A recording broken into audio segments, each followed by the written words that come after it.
Welcome back everybody. This is part 21 on What If Kid Asta Meets Noelle's Mother. I do not own Black Clover or any of the characters in this video. Chapter 30. Bye. Have a beautiful time. Evanora and Anna laughed as they watched the two magic knights leave the Diamond Kingdom, albeit grumbling in disbelief that Evanora forced them to start dating in order for her to allow them to leave so they could tell Julius and Assier what Evanora told them. I still can't believe you forced Yami and Charlotte to start dating in order to allow them to leave. Anna snickered. Hey, if I didn't do it, then Queen Assier would have. Evanora chuckled. Too true. Anna laughed. As the two friends chatted, the double doors to the throne room suddenly burst open, thus surprising both Evanora and Anna. Your Majesty? The diamond soldier burst out. We're under attack. Evanora gave the soldier an incredulous look before groaning. Unbelievable. Evanora grunted. Who is it? The last attack wasn't really an attack. So is this a false alarm or a real attack? Because if it's a real attack, then send out Andreas and Tantalus to deal with the threat immediately. The diamond soldier gulped before nodding and running out of the throne room. After the soldier left, Evanora put a hand to her forehead out of exasperation. Should I go out there? Anna asked. Evanora was about to answer, then felt a cold sensation coming from outside. As a result, her eyes widened. This mana. Evanora gasped before standing up. I have to go and see for myself what's going on. She paused, then added. Or rather, I need to check on the former Witch Queen and Morris. Need to make sure they're still locked up. Anna placed a hand on her shoulder. No, Anna told her friend. I'll do that. You stay here. Once again, before Evanora could retort, Anna walked out of the throne room. So this is the Diamond Kingdom, huh? Zenon wondered, aloud as he arrived at the Diamond Kingdom's border, thus into the kingdom soon thereafter. Mother will have to update the world map when I get back. This place is far larger than even I remember. Impact magic, heavy fist frenzy, giant magic, full size, plus giant magic, Titan fist barrage. Zenon looked up as he took notice of two Diamond Kingdom shining generals coming straight at him, along with their spells. He also took notice of the giant shining general. He knew they were shining generals based on the clothes they were wearing, in addition to the magic stones embedded in their bodies. That's a Spade Kingdom mage, Andreas. I know, Tantalus. Andreas remarked. It's why Queen Evanora sent us out here. Now, let's take care of him real quick. Yeah. The chubby shining general, Tantalus agreed. The faster we do, the more time I'll have to eat at the all-you-can-eat buffet. Andreas groaned loudly at that. Enough of your food antics. Focus on the fight at. Andreas snapped at Tantalus, but to the two's shock, their spells didn't even reach Zenon. Instead, they shattered to pieces. Wah, bone magic. Denial Fang. Zenon spoke nonchalantly, as well as coldly. You two should just give up while you're ahead. You could never defeat me. Even if you called for backup soldiers to help you, none of them would survive. Zenon's lips curled into a dark smile. It's a simple fact. Survival of the fittest. The strong live while the weak die. Isn't that what the Diamond Kingdom is all about? Andreas and Tantalus stared at Zenon in disbelief before the two clenched their hands into fists. The two soon thereafter began to clench their teeth out of frustration, knowing that Zenon was right. However, yeah, you're right, Andreas admitted. But that doesn't mean that we'll just let you do whatever you want in our land. Right, Tantalus? Tantalus snapped out of his initial shock, glanced at Andreas and nodded, then turned back to face Zenon. Yeah, Tantalus replied. Zenon closed his eyes, then reopened them. I see. Zenon mused before his dark smile returned. Then prepare for the worst pain of your life, assuming you even survive, of course. Several bones rose out of the ground around Zenon, as well as from his body. Bone magic, eternal fangs, impact magic, shockwave fist. Andreas declared as his fists got imbued with mana that released sparks before he began to launch several electrifying punches towards Zenon. Let me protect you, Andreas. Tantalus called to his fellow shining general. Giant magic, body protection. Tantalus grew in size a bit more before he was enlarged enough to give Andreas a protective wall of his skin. As disgusting as it is, Andreas didn't mind it. If it meant he and Tantalus could survive this guy's attacks. Zenon just stared as his Eternal Fang spell hit Tantalus's body and shattered upon impact. Oh, Zenon wondered aloud. It seems despite my enhanced bone magic, through being in a contract with one of the three rulers of the underworld, I cannot break through that body armor. His lips formed a dark smile. Interesting. Then I guess I better use some of my devil power to ensure that I can. Zenon's blue eyes widened as his left eye's color changed. From blue to red, two sharp horns sprouted from his head, one black and the other white. In addition, two long wings sprouted out of his back. The mana in the area began to freeze over, figuratively speaking. Both Andreas and Tantalus stopped in place out of utter shock. What the hell? Andreas finally spoke out, a shocked expression on his face. Devil power, 55. Zenon spoke coolly. Tantalus snapped out of it as Zenon's bones from his previous two spells were still flying around, as well as being attached to Zenon. I won't let up. And neither should you, Andreas. Tantalus called to his comrade. Food magic. Feast of the gods. He opened up his mouth and began to devour the spell's Eternal Fangs and Denial Fang. Zenon showed a bit of surprise before regaining his composure. I see. Zenon mused. So that's how you can endlessly fight, hum. I'm surprised I haven't seen you out on the battlefield. Least from the reports I've read. That's because Tantalus is lazy, Andreas retorted, slightly groaning at his own sentence, while Tantalus just raised an eyebrow at Andreas. Hey, Tantalus pouted as he crossed his arms. I'm not wrong, Tantalus, Andreas sighed. You two are strong. I won't deny you that, Zenon told the two shining generals. Zenon then raised his hand as several bone swords appeared in front and around him. But it's just that I am far superior to you two in terms of strength. Bone creation magic. Sword Dragon Fang Shower. Several sharp bone swords rained down on Tantalus and Andreas from above and all around them. I have to destroy these, Andreas thought. But before he could, he felt the bone swords impale him. Thus he coughed up blood before crumpling to the ground. Andreas, Tantalus cried out. Fascinating, Zenon mused. He's alive. Good. Wouldn't want to strip Diamond's hope too quickly. He then turned his attention to Tantalus. You may be bigger, but that doesn't make you smarter. Zenon swiped his right hand from left to right as more bone creation magic. Sword Dragon Fang Shower rained down. I'm done with you too. Zenon watched with a cold expression as Tantalus's giant magic, full-size spell began to deflate him. Eventually, a loud popping sound was heard, signifying the end of Tantalus's full size, and he crumpled to the ground next to Andreas. Zenon stared down at the two shining generals one last time before retracting his bone magic that's attached to arms and began to walk towards the Diamond Kingdom castle. Inside the castle's throne room, Evanora had witnessed Andreas and Tantalus's defeat at Zenon's hands. How is that guy so strong? Evanora thought in utter shock, muttering to herself. It must be from that devil power he has. She stood up from the throne and strided towards the doors to leave the throne room. I hope if Anna comes across this guy, that she's able to hold her own. Otherwise, she frowned deeply as she trailed off, picking up the pace and going down the halls. She didn't even reach the end of the hall before stopping dead in her tracks, picking up Zenon's cold mana feeling within the castle. Evanora clenched her teeth. Shit, he's already in the castle. Evanora hissed before striding again. I have to go faster. Zenon entered the Diamond Kingdom castle without too much trouble from the Diamond Kingdom mages. Even after he already defeated two shining generals, Andreas and Tantalus. Some tried to fight him to get him to stop, but most, if not all of them, ended up dead at the hands of his bone magic. So laughably weak. Zenon muttered to himself as he walked throughout the castle halls, hands in his pockets. And this kingdom is supposed to have a powerful military force. Pathetic. He soon came to a stop in the corridor, and raised his right hand up to his ear, then lowered it again and back to his pocket. His lips curved into a dark smile. Oh, I see. So this is where the dungeon is. Zenon spoke to himself as he made a body gesture towards the wall in front of him. Bone magic. Bone tornado. A mini tornado of bones appeared in front of Zenon. He raised his hand and did a hand gesture. Thus the bone tornado went forward and shredded the wall in front of him. Once his bone magic spell dissipated at another hand motion, Zenon walked through the wall and leapt down to the lower floor of the castle.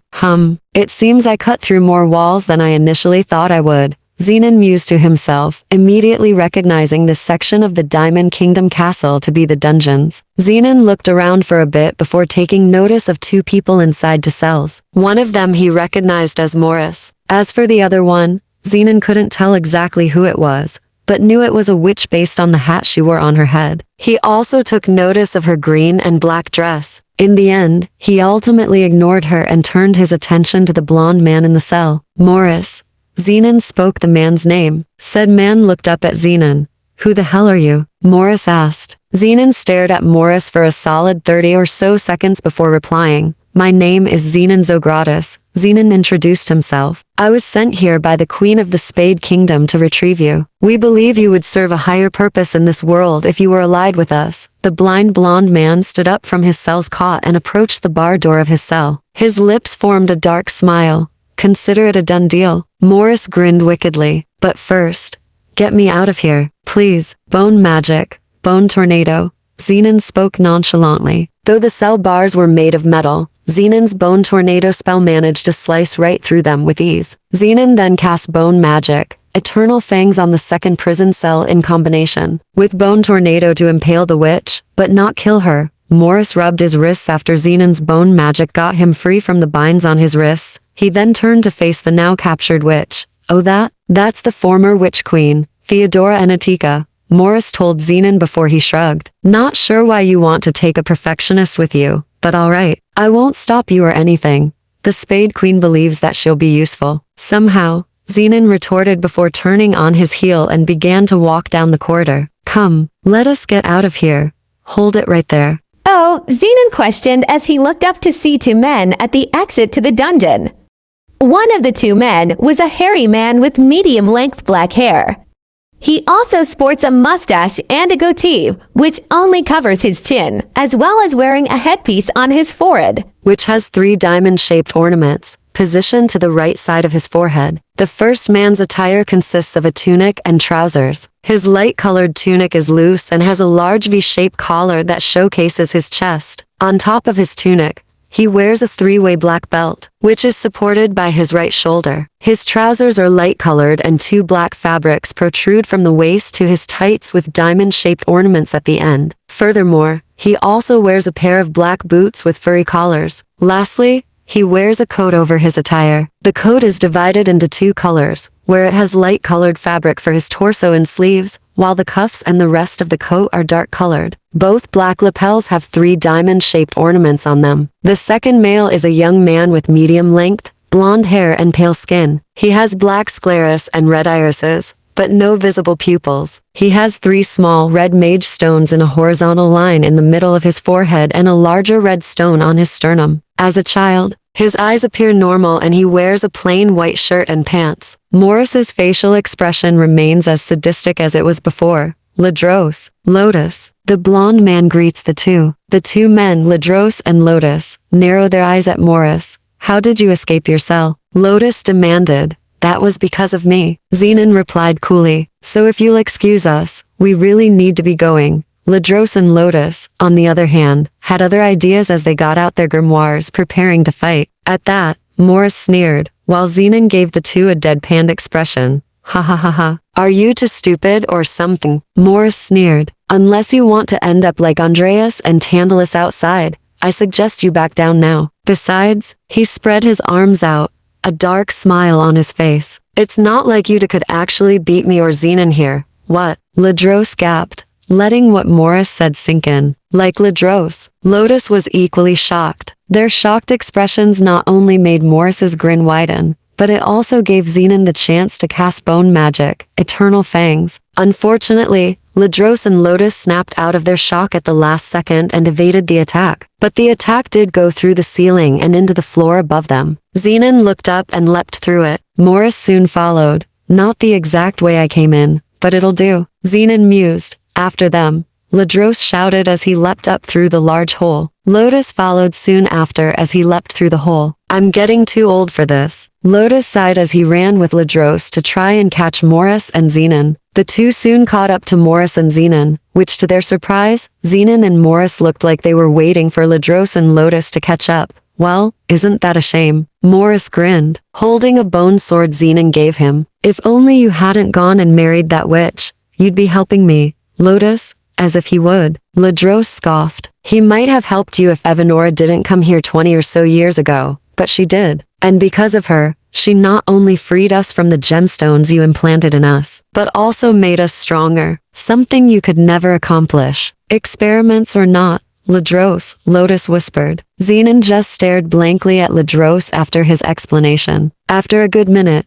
Zenon spoke up. Pitiful. Zenon retorted coldly. Absolutely pitiful. Especially for someone like you, who has no magic attribute to speak of. He was quite the interesting child to experiment on, Morris admitted before grinning wickedly. But like all the other children of Diamond I've experimented on, they all served their purposes one way or another. He turned to face Lotus again, his grin remaining on his face. Just like you, Lotus. Chi-Chi. Lotus grunted. My mission was to free Morris and whoever was trapped here, Zenon retorted. I've already completed that, so let's go, Morris. Morris on the other hand had other ideas. But if we leave now, then they'll want to fight back against you, Morris told Zenon. I think it's best we kill these two. Who knows? It might drain out Evanora's hope. Ha ha ha. Fine. But only these two. Zenon agreed as the pages and grimoire began to turn before stopping. I'll take the red-eyed one. You handle Lotus. Morris nodded in agreement and turned his attention back to Lotus.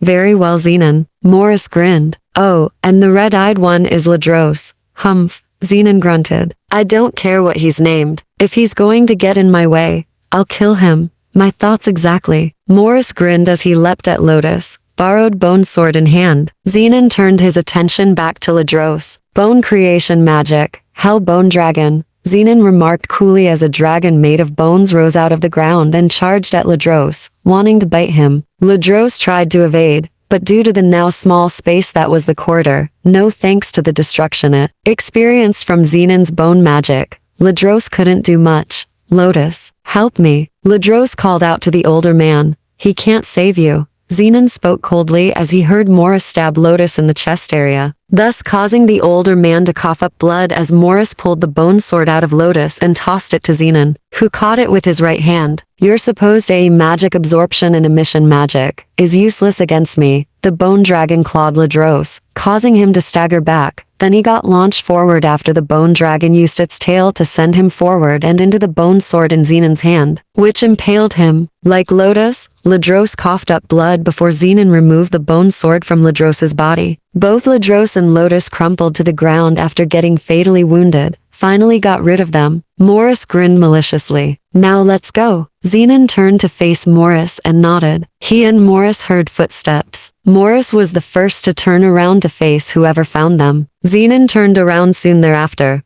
Oh. Zenon wondered aloud, seeing two women at the corridor's threshold. One of the women had black hair and wore the shining general uniform, as well as having red eyes, while the other had brown hair, wearing a green and purple dress to represent her magic attribute, as well as wearing a crown to represent that she is the ruler of the Diamond Kingdom. Morris was the first to break the utter silence between the four. I have Enora, Anna. Morris greeted the two women. So that's the new Diamond Kingdom ruler. Zenon mused. A queen to be accurate. Morris. And you're? Anna gasped. Yes. I'm free from that cell I was locked into for life. Morris replied. All thanks to Zenon here. Zenon. You mean? Lotus? Anna quickly turned and gasped, horrified as Evanora ran to where Lotus and Ladros were. Don't waste your breath getting them to the infirmary. Zenon told Anna and Evanora. They'll be dead soon. Ugh. Lotus grunted, looking up at Evanora and Anna. Evanora, Anna.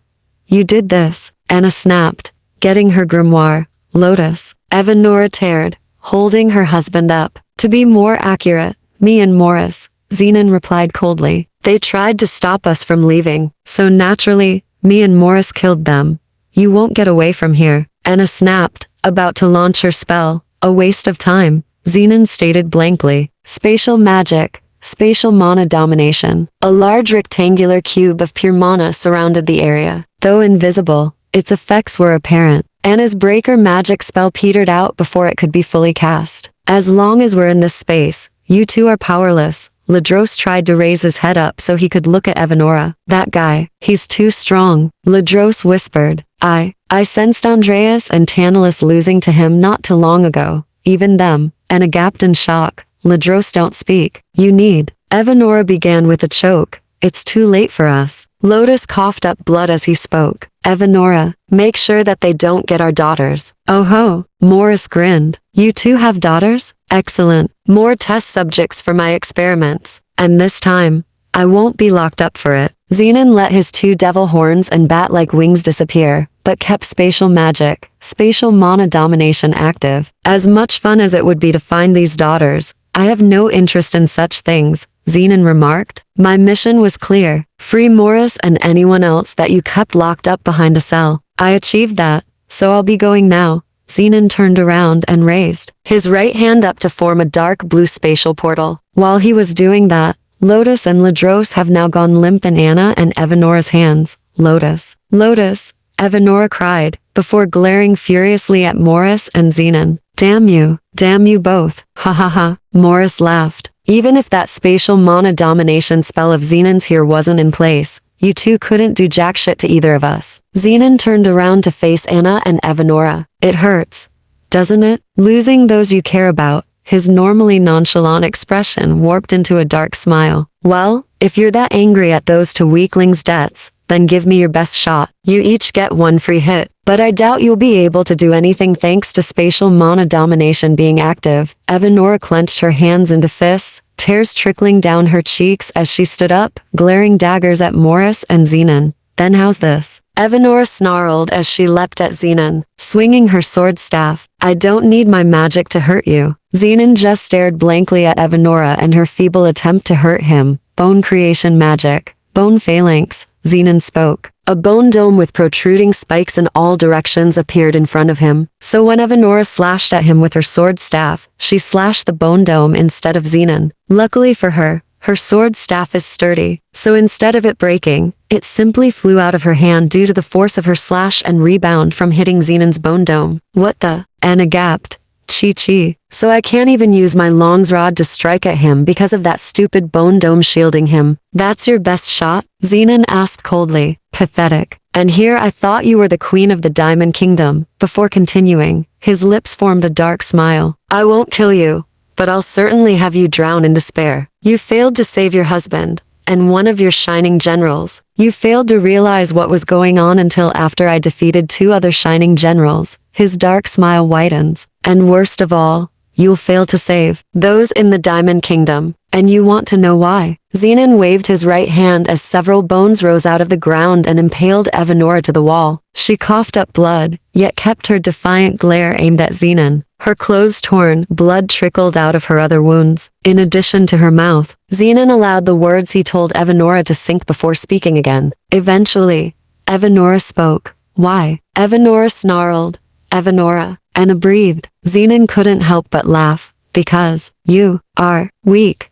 Zenon replied coldly. You only barely defeated your mother. What makes you think you can defeat me? Or any of my family for that matter? In fact, if I remember right, Diamond's motto is this: the strong live, while the weak die. Isn't that right, Queen Evanora? Evanora shook with rage, trying to free herself from Zenon's bone magic, eternal fang spell. Zenon, Evanora roared angrily. Morris. But just as she freed herself, she crumpled to the ground face first. Weakened from blood loss, she couldn't fight back against Zenon and Morris. Evanora, Anna called to her friend as she ran to her. Ha, it's over. Morris mocked before turning to face Zenon. Zenon, let's leave now. Zenon glanced at Morris and nodded. Right, he replied, raising his right hand up to reform the dark blue spatial portal he aimed to form before. Spatial magic, gate of the under, shadow magic, shadow corridor, out of the shadows of the floor. Two men rose. One of them was a young man with fair skin and a soft facial structure. He has long, black hair that is pulled up into a high ponytail, and light blue eyes. He wears a plain cord necklace, from which hang four devil-connected relics. In addition,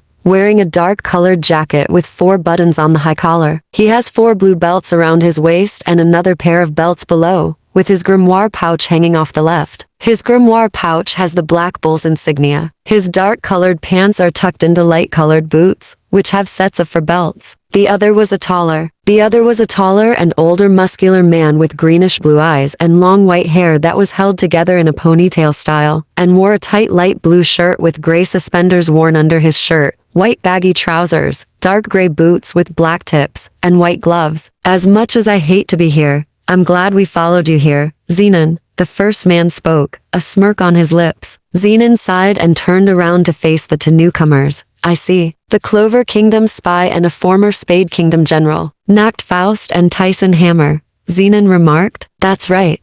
Nacht replied. And we're going to put you down once and for all. Zenon Zogratis. Zenon just stared at Nacht and Tyson. Tyson clenched his hands into fists as he stared Zenon down. For the sake of Royal House Grimburial, and for the sake of Prince Yuno, I will defeat you, Zenon. Tyson vowed. Nacht. Let's go. Those two. Anna whispered in surprise. Nacht glanced at Tyson and nodded before returning his attention back to Morris and Zenon. But of course, Nacht remarked, he and Tyson got their grimoires ready to fight. Morris took the bone-impaled witch queen from Zenon and went through the dark blue spatial portal, which soon disappeared. After that, Zenon turned his attention back to Nacht and Tyson. Now that Morris and the witch queen are gone, I can focus all of my efforts in defeating you two, Zenon remarked, readying himself and his magic. I'll at least let you try to get in a few hits on me. But just like with that failure of a queen, I highly doubt you two will be able to defeat me. Don't count on it, Tyson retorted. End of chapter 30. Link down to the comments if you want to read the rest of the story. I hope you all enjoy. Goodbye.